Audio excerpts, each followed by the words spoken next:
Hi everybody.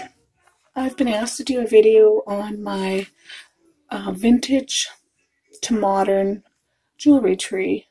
It's my own design, and I've haven't quite perfected it yet, but it's getting there. Now, I guess I'll just start out with wires first. This would be the wire I use. Well, actually, I use several different kinds of wire, but this is one of the wires that I use for the trunk of the tree. And it will span out into the branches. And you can buy this at Home Depot. And it's 4-strand, 20-gauge wire. It's galvanized. It doesn't make a difference. But I can't really tell you how many strands I use, but I use this, and I'll go into detail a little bit later on how the measurements are and that sort of thing. So that's one.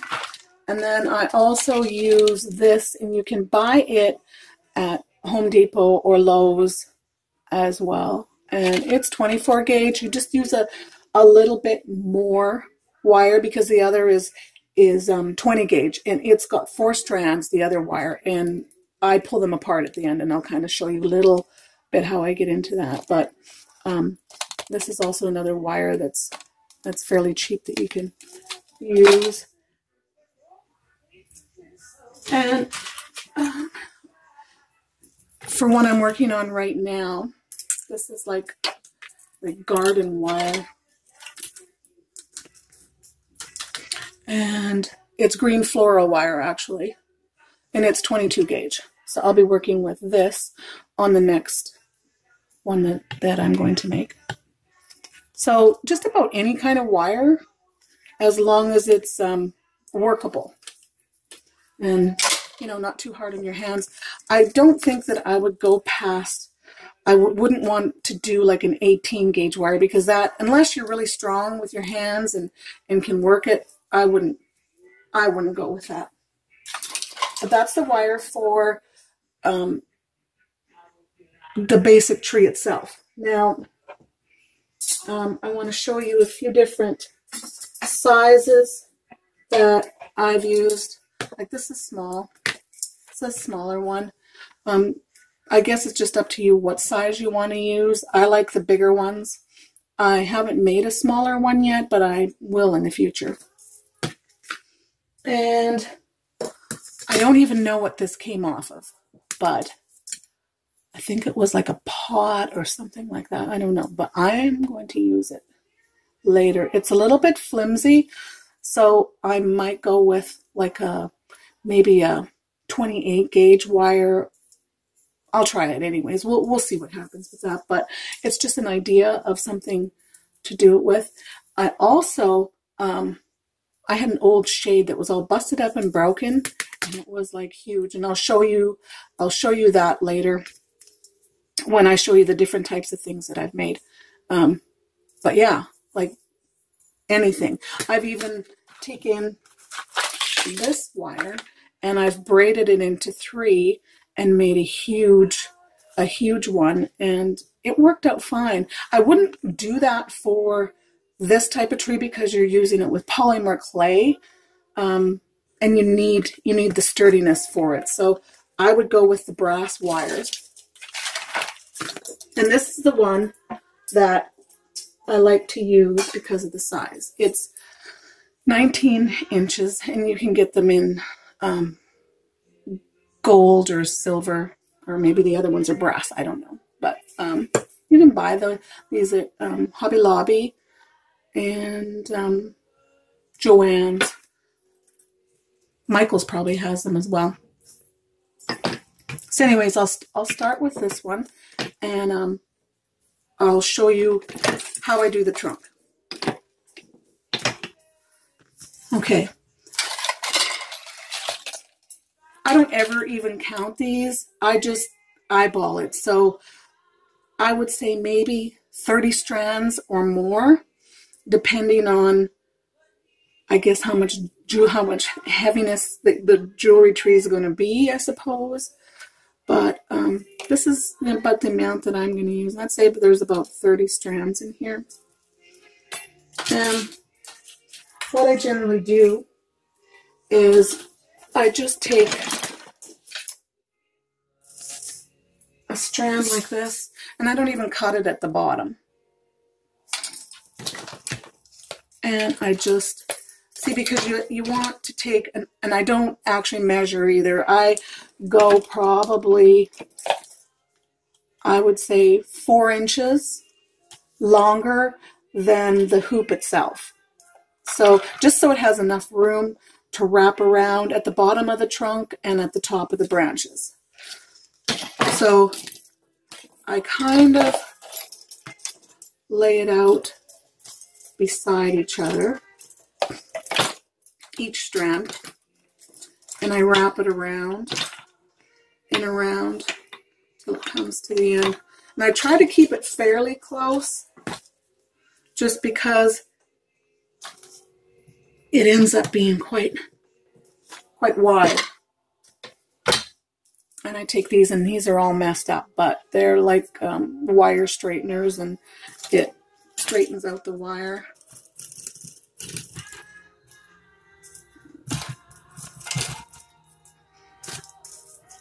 But I don't use it for the straightening on this particular thing. I just tighten it.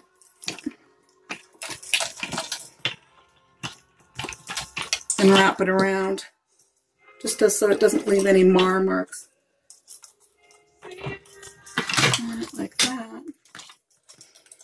And then I do that about 4 to 6 inches across. And I just keep wrapping the wires around, and then I straighten them out till they're all to the trunk length. And I'm guessing for this 20-inch hoop that I would probably go 6 to 8 inches high. And I take 2 individual, and I generally twist them all together, and still keeping them separated. And then I will, it's kind of hard to show here, but I will bend it off onto the side. I can show this right here. This isn't very good. I should have done it on a smaller one and kept it into the camera. Let me see if I can get that in there. So I bring it off to the side, and I wrap it around until I feel it's going to be pretty long on the sides, but I wrap it around until I feel that it's sturdy enough to hold all of the jewelry. You can actually even use the whole thing to be safe. And again, just cut these little bits off. It doesn't have to look pretty because this is all going to be covered up. I just want to make sure that all these pokey ends don't stick out. And again, I would close them up like that. And that's what it ends up being. Now I do that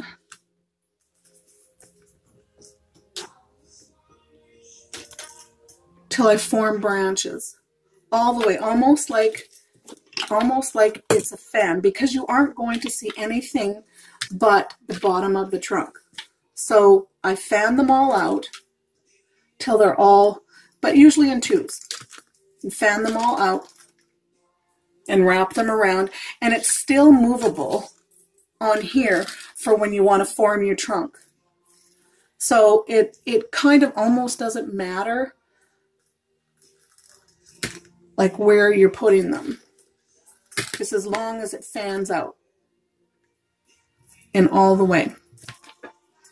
So once, I think I'll just specifically do the trunk in the next video, just on a smaller just done a smaller hoop just so that I can get it all into the camera.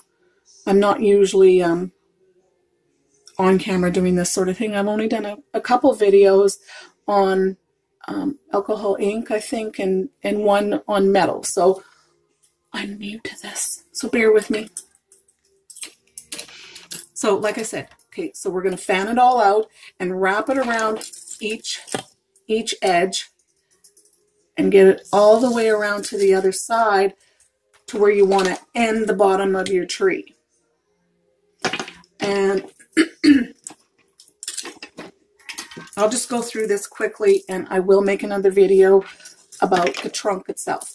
Okay, I use, well, I went out and specifically bought this brown just for this piece, but because I didn't want to fiddle around with the video and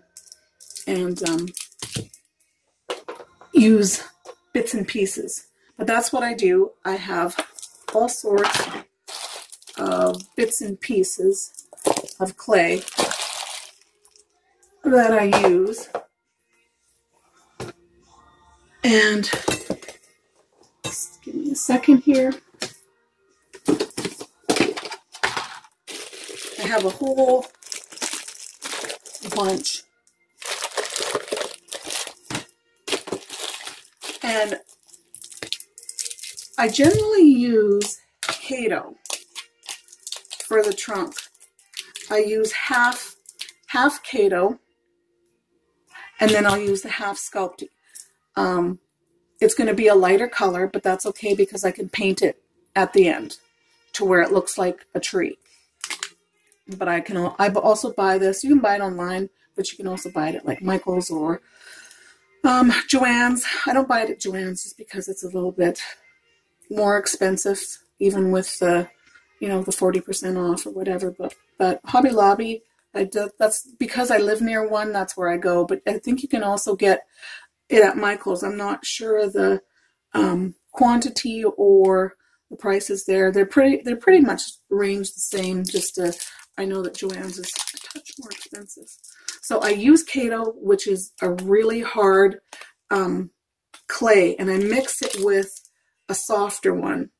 So Sculpey 3 is a fairly sturdy clay. So if you mix, I find that if you mix these two together, it makes it very strong and bondable.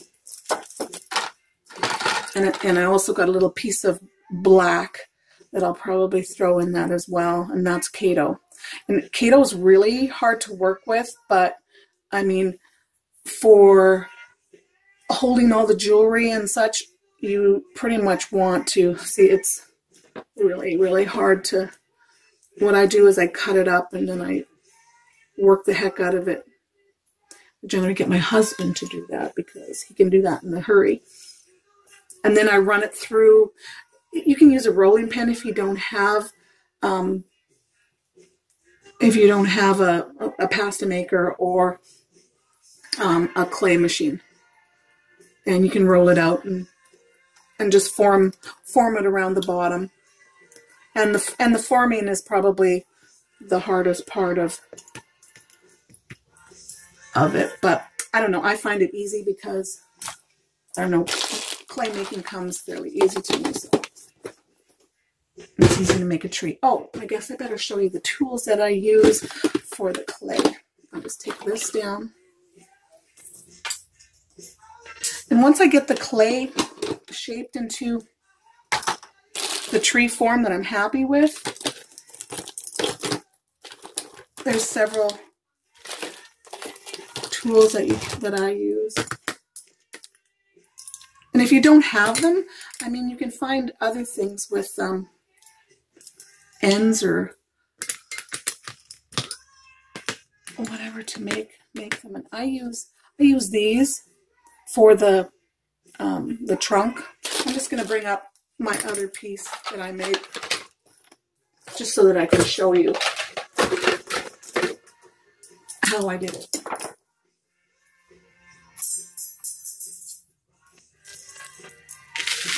Okay.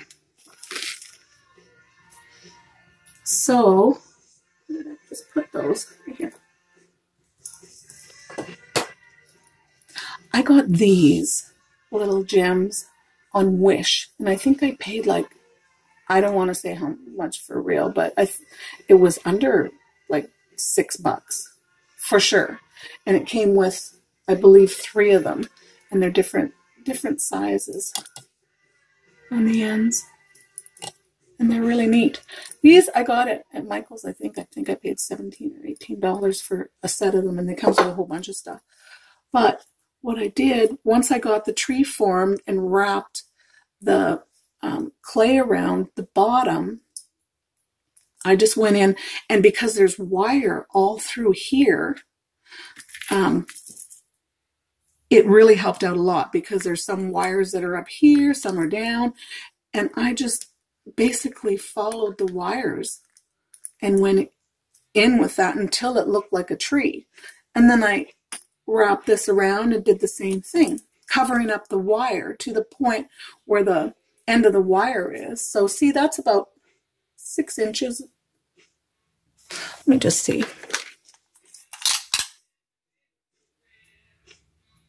Yep, almost 6 inches.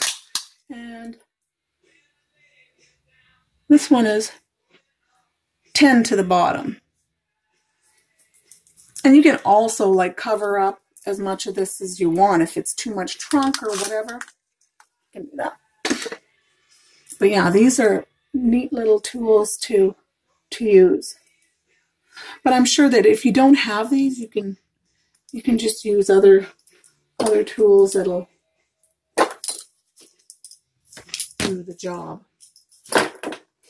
Okay, so let's see what next here. Okay, so once you have the wire and the trunk is all done, and the wires are all wrapped around the top, then I go in with, let me just put this down, and we'll come back to that too.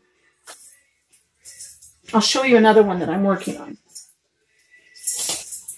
I'll turn it over first so that it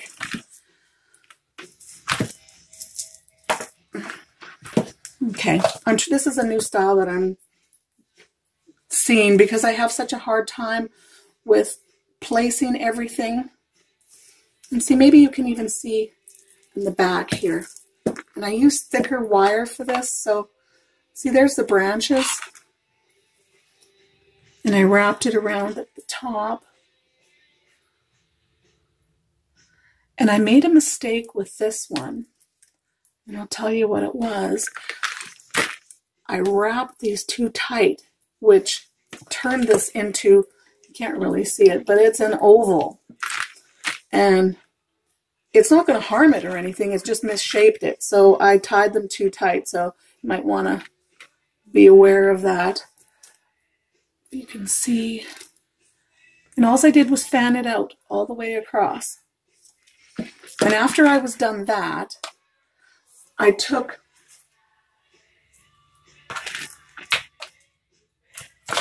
screen. Just screen that you can buy, again, at Home Depot. And that's fairly cheap. I don't even remember what I paid for it. And I have like a whole roll of this, and all I did was take it around the hoop and took about 2 inches longer, and then just cut it out with my scissors before I even started wrapping. And I took it down. Let me see if I can lift this further up. I hope so, that it can show maybe more.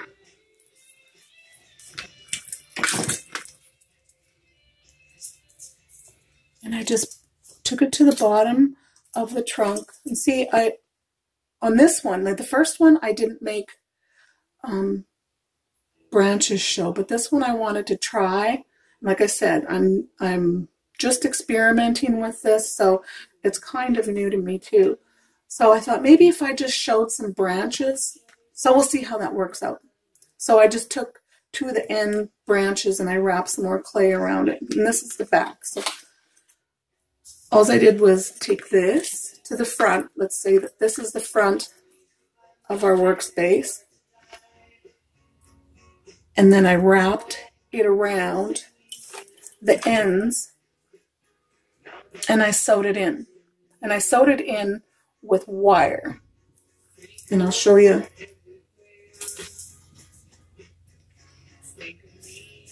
Now this is 30 gauge wire. It's really fine.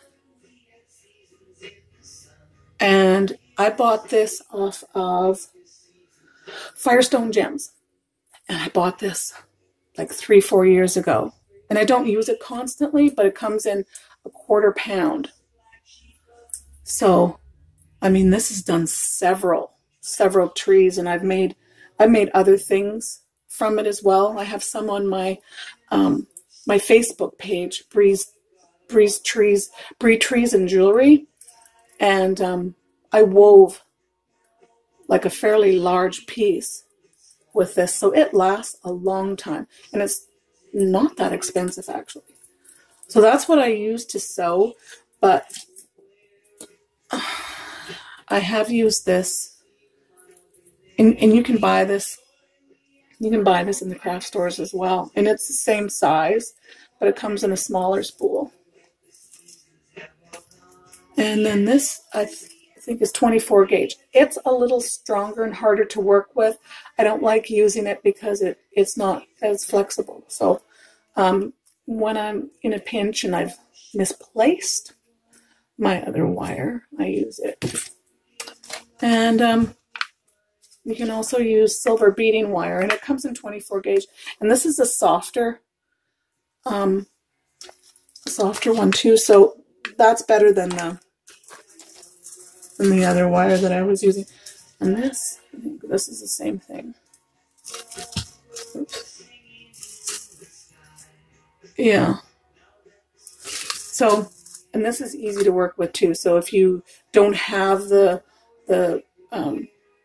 30 gauge, you can buy this at Art Scales beading wire, and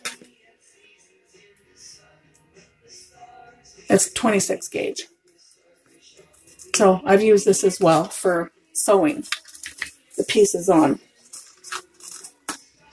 Now, let me see what else I have. Okay, I'll show you a bit of the jewelry that that I use. These I bought, now they come brand new, and they're pins, and I bought these off of eBay. I don't think I would buy them again because I didn't think they were going to be this small. I thought they were going to be bigger. I can't remember even how many I got. But I go to thrift stores, I buy on eBay, and garage sales, and I use these kind of jewelries. And this was a bracelet that was broken. This has been good to me. It's been I think it was a bracelet at one point. Anyways, it's broken. I use these. These are, I never knew what they were, but I just found out recently that they're scarf holders.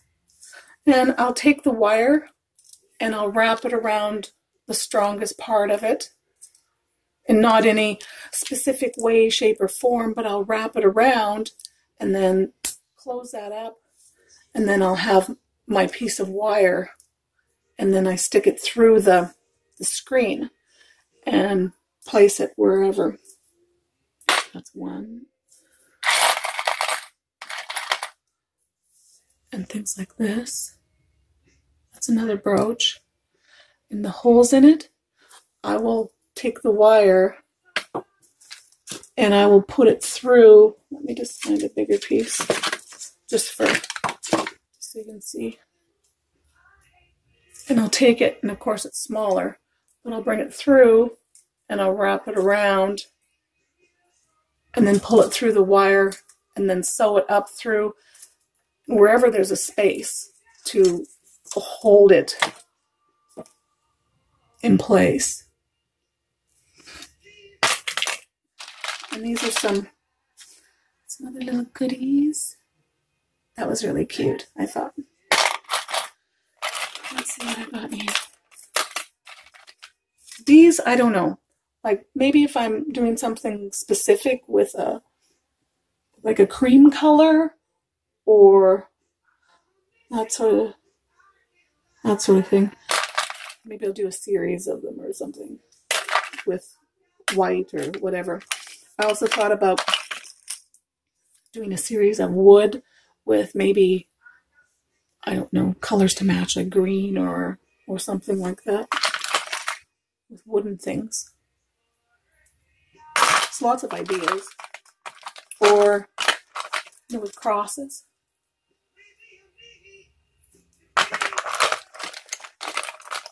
And I thought one day I would fashion like an owl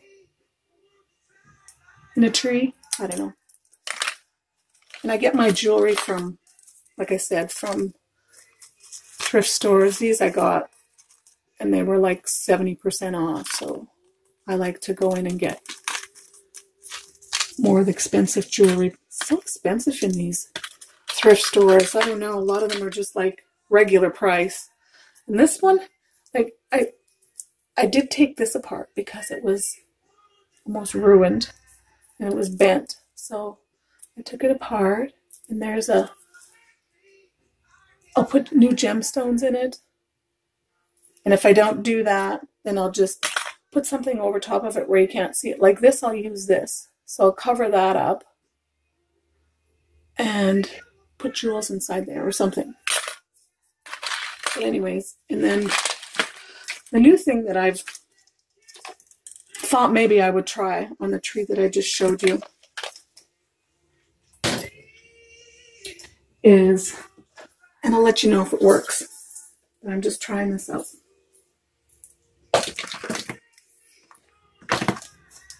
I'm taking beads and I'm sewing them. See, this was a necklace, and I'm sewing them in and just placing it there, and then I'll sew it down right next to each other. And see, I've been doing that with all of these all along here. Like I said, this is just, it looks like a hot mess right now. But I'll fill in these spots here with more beads. And then on top of it, I will place my jewelry. And I'll tell you why I'm going to try and do it this way. Is because when I put down the, this is the way I did it before. After I got the mesh on, or the screen on, I would just randomly place my jewelry. I'd sew this one on, and then I'd find one like playing Tetris and try and put them on like that. And then so on and so on and so on. Well, what I was finding was I was having a hard time filling in the gaps because, say I put this one here and had this one here, then I have this big gap in here. So then I'd have to fill it with beads. So I'd have to find the appropriate beads to put in there so that the background wouldn't, you know, show the screen. So it would take me such a long time just placing these. And then after putting the beads down, which was a pain. So I come up with the idea of trying to do this. I mean, it's going to be a lot heavier, I think, and take a lot more beads. Maybe if somebody else has any idea for like a background, I thought maybe even if I got like a sparkly piece of felt or colorful, I don't know, and just maybe laid them down there and it would look a lot better. But I thought, let's try this and see if it works. It might be too busy, I don't know, but this is in the works and we'll see how it goes. And this is a piece for a lady that gave me a lot of small jewelry. So I'm not quite sure how I'm going to make focal points for that, because it might, again, be a little bit too busy. But we'll see. It's something I'm still working on.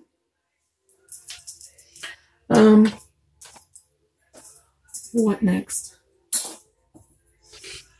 I guess just some of the jewelry that I have.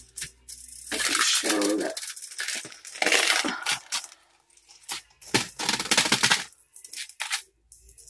Now this is really pretty, and it hasn't been very well used, and I'm kind of almost don't want to use it just because it's really pretty. I might want to wear it, but you could use this kind of thing. You could, you know, sew it together and just put it on like that. And I like to do that just because, you know, they are pretty pieces, and if somebody enjoys the tree and buys it, or, you know, wants me to make them one from their family's jewelry, somebody down the line might want to wear it. So I make it so that I sew it on so that it can be actually taken off and used again if possible. Because I did a tree, my very first one that I did, that I have a picture on, also on my Facebook art page. And I wrapped wired beads around the trunk to make it look more proportioned. But a lot of her pieces wear signed vintage jewelry, and that's why I didn't want to, you know, wreck where I came up with the idea of using wire to sew it on. So, you know, you could do that with pretty pieces like this, but I'm not doing that. I think I'll just keep this one. And same with this one. This one looks hideous almost, but I thought I'd use this, but it's just way too pretty to not wear. And then you get these ones that are been well used, but they've got the beads that are all messed up. So I'm not sure if I can use it. I could, and I could put a piece of jewelry over top of it and go with that. And this, I'll probably just take off the feather and use the feather, and who knows, put this away and maybe I'll figure it out later if I want to use it. And this one's really pretty and really sparkly, but there's spots where it's actually made of thread, and there's pieces that are coming off, so I probably will take this apart. And then these I bought on eBay, and I have a whole shit ton of these. So I might just make like a Mardi Gras bead tree someday. Who knows? That was just an instant thought. And one thing that I do take apart, I bought these for like, I don't know, so cheap. They're plastic. And I don't care. I'm going to take it apart. And I use the danglies at the bottom. You know, you can put them on the sides, like on the bottom of the tree. And I bought them, I think it was at Fire Mountain Gems. And just little pieces. And this one, I'll probably make a hole in the screen, just because it's kind of pretty, and it's signed at the back too. So I'll make just a hole, and I'll maybe wrap it up with tape or something, because I want to make a tree and hang this from the bottom of the top of the trunk. Is that, and just other broken pieces that I can use. Anyways,